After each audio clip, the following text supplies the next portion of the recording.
Sehat. Tapi sebelum itu saya mau bertanya, kenapa hari ini Kakak Seno dianggap paling berbeda? Kenapa ya? Mungkin saya laki-laki sendiri. Asik! Jalan tepat! Oke. Di sini kita kembali ke topik awal kita ya.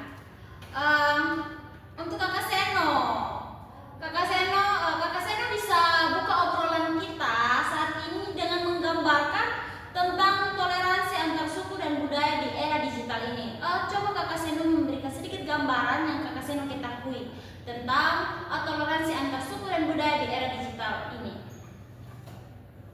Tentu dunia digital itu seperti pisau bermata dua. Di satu sisi kita bisa mengenal budaya-budaya lain dengan mudah, tapi di sisi lain kita juga dengan cepat melihat ujaran kebencian, stereotip suku tertentu, dan bahkan hoaks yang memecah belah. Banyak komentar diskriminatif muncul hanya karena perbedaan logat, warna kulit, asal daerah. Hal ini sangat memecah peraturan kita sebagai bangsa dan sebagai tubuh Kristus. Oke, sangat memuaskan ya jawaban laki-laki satu ini. Sendiri di sini sangat memuaskan Kakak Seno, terima kasih. Oke, kita akan masuk ke Kakak Nita. Kakak Nita, kalau dilihat dari kacamata teologi Kristen, kira-kira bagaimana kita memahami keberagaman ini? Pertama-tama kita percaya bahwa semua manusia diciptakan segambar dan serupa dengan Allah. Imago Dei Kejadian 1 ayat 27. Jadi tidak ada suku atau budaya yang lebih tinggi atau lebih rendah. Teologi yang membumi artinya teologi yang hadir dalam realitas hidup masyarakat. Di tengah pluralitas budaya Yesus sendiri hadir dalam konteks budaya Yahudi, tapi kasihnya menembus batas itu.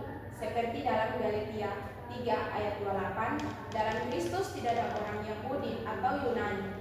Semua adalah satu. Jadi teologi harus mendorong kita untuk merayakan perbedaan sebagai bagian dari rakyat Allah. Oke, Kakak Nita, si cewek Allah. Saya cukup puas dengan jawaban yang Kakak Nita berikan ya. Sekarang kita lanjut ke Kakak Susan, si cewek yang sangat suka dengan cowok-cowok Korea. Kira-kira bisa dapat cowok Korea betul nih? Bisa. Bisa, aman kan ya Kakak? Oke, sudah. Teman-teman, di sini kita mau menanyakan sedikit ke Kakak Susan. Menurut Kakak Susan, apa yang bisa kita lakukan sebagai pemuda Kristen dalam merawat toleransi di media sosial? Langkah-langkahnya sangat sederhana dan dampaknya besar. Misalnya dengan kita bagikan konten positif tentang budaya daerah kita maupun budaya teman-teman kita. Juga tolak ikut menyebar hoax yang menghina suku tertentu. Jadilah pendengar provokator kalau melihat konflik identitas di media sosial. Juga kita bisa dukung kampanye lintas budaya seperti Hari Toleransi, Hari Bahasa atau program pertukaran budaya. Dan jangan lupa bahwa setiap konten yang kita bagikan adalah cermin iman kita. Oke, sangat bermotivasi ya untuk kita Gen Z.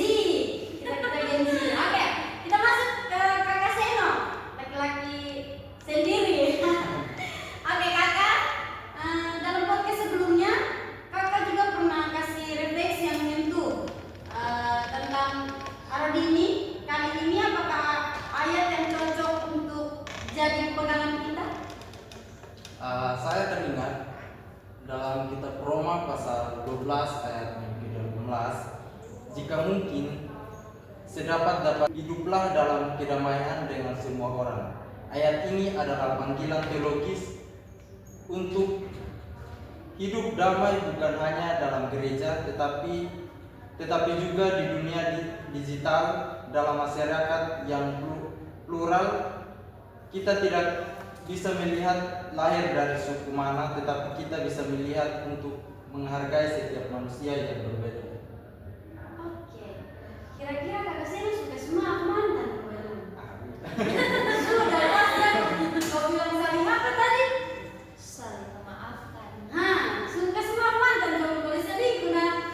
Pasti sudah, Bu. Si cowok tersakiti. Oke, sangat memberikan motivasi ya. Sangat memuaskan Oke, juga tentunya. saat ini untuk kita anak muda Gen Z luar biasa, sangat luar biasa. Terima kasih. Jadi teologi yang membumi mengajak kita umat Kristen untuk hadir dan terlibat aktif dalam kehidupan sosial yang beragam, khususnya di era digital ini. Kristen memanggil kita, setiap orang, untuk hidup dalam kasih, menghargai perbedaan, dan menolak segala bentuk diskriminasi. Melalui media sosial digital ini, generasi muda Kristen dapat menjadi pembawa damai dengan menyebarkan konten positif, menjunjung toleransi, dan menjadi saksi kasih Kristus di tengah masyarakat yang jenuh. Oke, jadi amin ya buat